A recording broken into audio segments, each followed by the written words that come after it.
Nope, no, can't do a voice. We're gonna be making some killer cans in Def Dreads.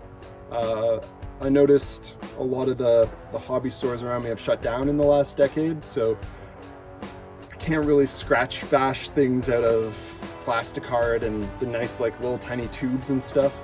But by trade I'm a welder and metal artist, so I have plenty of scrap steel around. I have some thinner gauge, like 20 gauge, as well as some thicker up to like 14 and 12 gauge that I fabricate privacy screens and stuff out of. I probably haven't played Warhammer in close to a decade, and I only have the loosest memories of what it is I'll actually be building, kind of the images from the codex bouncing around my head. I looked up the measurements online, and I made a couple before shooting this, and they were consistently a couple centimeters taller.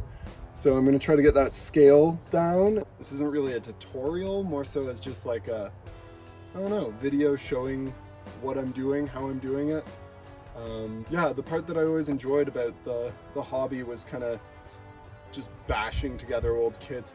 I'm going to try to recreate that feeling of just kind of improvisational building.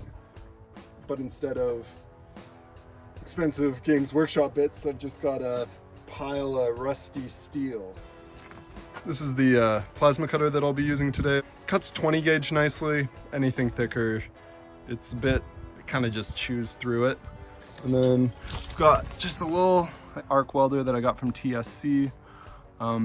Wire fed flux core MIG. It's dirty, but it kind of lends to the orcish aesthetic. To start things off, I measure out the height of the Dreadnought and mark it out with soapstone. I also draw on two tabs, the upper for the arms and the lower for the legs.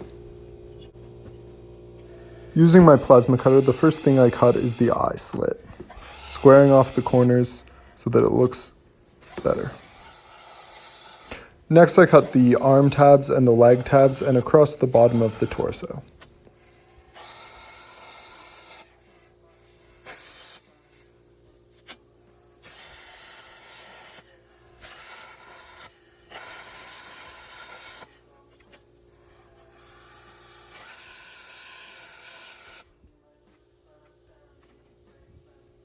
Next is some scrap 20 gauge material that I had left over from a project.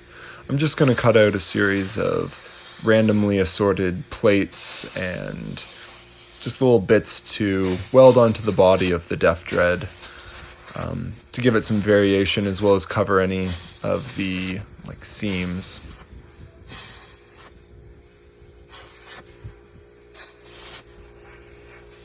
I'm cutting a jaw plate here. You can see the teeth pattern. I'll cut across the bottom, and I'll use the inverse to make a second one.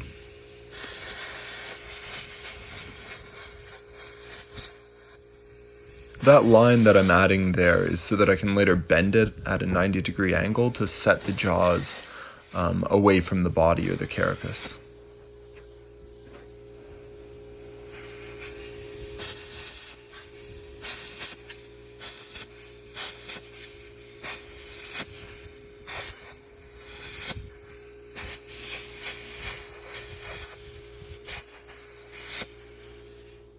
This is my bucket of carapaces, some round, some square. These are for my Def Dreads. This is one I just cut now. It's actually a little warm still. And it's thicker because that's what I have around. 1-inch square tubing turned into kind of the body of a little killer can. Yeah, so you can kind of see the size difference there between the killer can and the Def Dread. I cut out some roughly 60mm bases out of some thicker plate steel. They'll work as something to kind of mount the piece on. Because I'm welding, I can do more dynamic poses, which will be a little interesting. And then kind of the assortment of bits, different jaw plates, some random teeth shapes. These are just some saw teeth from another project that I had left over. Just some found steel pieces, and then I cut some claws just so that they were all kind of a uniform size and shape. I'm just going to draw out some of the rough claw shapes to get the scale right with soapstone. Just drawing them out of a slightly thicker material. As you can see, I'm doubling up the cuts. That's just to compensate for the thicker material, but it also means there will be more heat in the metal. Really like the crenellated tops that some of the older GW mechs have. I think the Adeptus Titanicus. Some of the art had castles on top of the large titans. Now for the main assembly phase, I attach my ground clamp and just kind of begin sketching with the different pieces that I've already cut out. What character shape that I want, adding various bits to fill out the silhouette.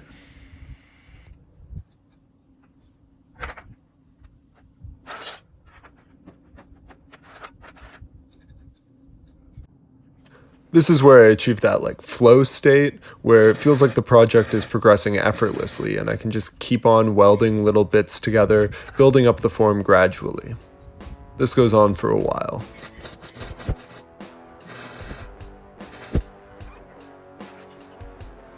I've got my heat settings relatively low because of the thickness of the sheet steel that I'm working with, and in some cases the welds almost look to scale. In my art practice, I usually use my stick welder if I need to make something strong, and I have a TIG setup in case I need to do any delicate or light gauge work that needs to be precise. I was just kind of having fun with my FluxCore MIG and all of its spattery messiness. Some of the old oil on that bolt caught fire and began smoking for a couple minutes. That's why I prefer to work outside, especially if I'm working with rusty material or something that's been formally painted. Even in the middle of winter, I'll set up at my cutting table and weld for a couple hours.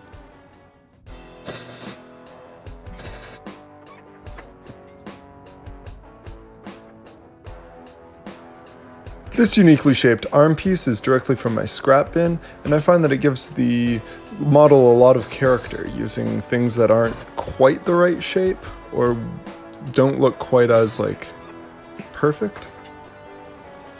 I wanted to take this opportunity to thank Simon Mathewson and Matt Oakley and their project Dr. Sparkle's album Rocking in the 80s for uploading their music to the Free Music Archive. The track that I've used is called Citadel Miniatures. And the song I used for the opening was called Grinding Nemo by Gigakoops.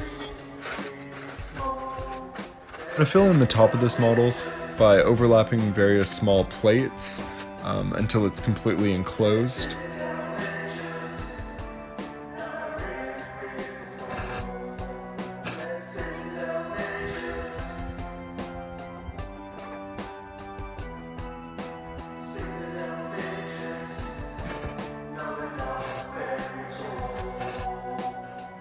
Next, I weld a piece of scrap to the arm tab that I bent out earlier, and I'm going to build this up as the side with the blaster. So I'm preparing for kind of a larger, lower position with it kind of outstretched as if he's aiming. Some saw teeth across the top to add some defensive spikes.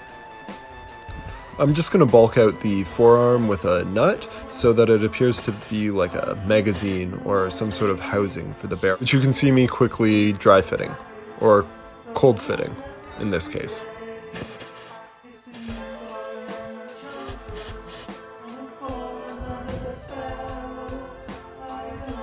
Next, I'm going to weld the two halves of the power claw together in a sub-assembly, completely obscured by the model. Sorry about that.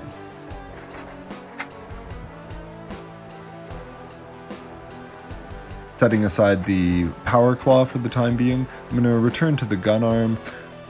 You could say my building style is a bit like a hummingbird, kind of buzzing around the model, adding new bits here and there as I kind of think of them. Next, I attach some fencing wire to the right arm.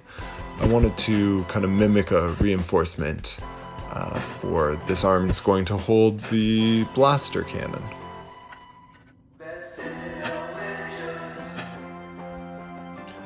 As well as a few extra details across the roof.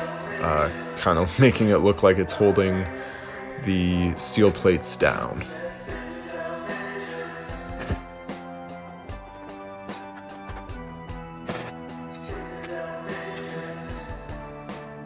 Next, I'm going to add some sort of power source or a little generator to the back of this def dread by welding in a nut as well as another piece of that 1/4-inch piping. I'll obscure the seam with a section of thin steel that I kind of cut into a long rectangle. But not before deciding that the power claw needed an extra little bit of trim.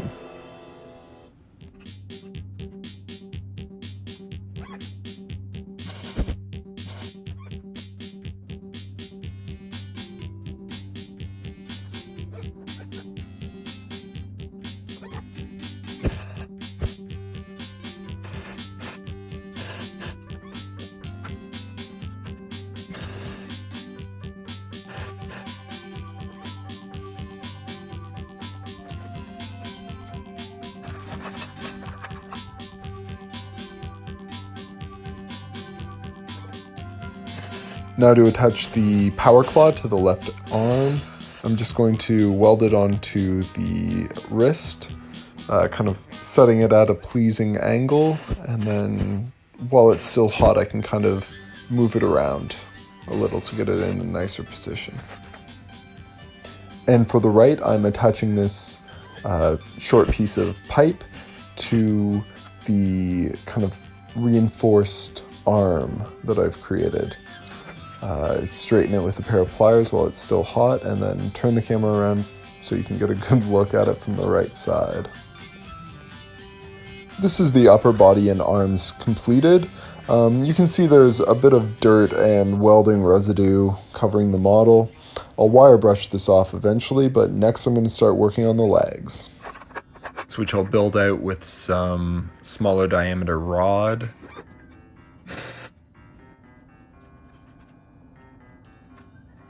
as well as another nut to create almost like a ball socket on a clawed foot.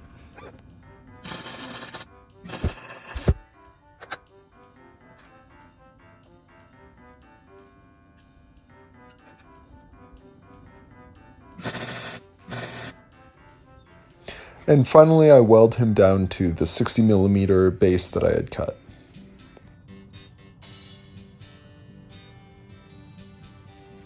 For the killer can, I did much of the same, but on a smaller scale. Well, it's starting to get dark here, so I'm going to pack it in for the welding today and start to paint some of the details that I want to add, as well as add some of the smaller scale elements. Cool, so here we are at the painting stage. I'm just going to block out where I'm going to come in and do more detail, and I've just got some Vallejo white just to do some checker patterns. I'm not a very talented painter, and even then my skills are a little rusty, so I just choose 3 or 4 panels around the body of the Dreadnought to create a checkerboard pattern for some added interest. I roughly draw on a grid across one of the panels that I want to turn into a checkerboard before applying the black paint. Again, I'm not trying to be super precise, as I'm going to touch it up on the angle grinder with the wire brush afterwards.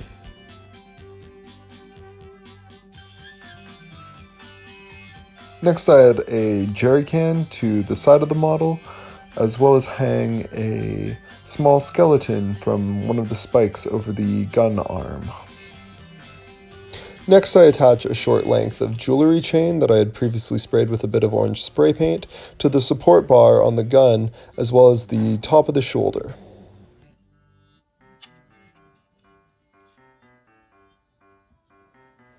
And a drop of super glue to hold it in place. I thought I could use a friend, so I cut the tab off an old grot that I had kicking around and superglued him onto the top of the gun arm to make it look like he's aiming at the same thing as Big Buddy is.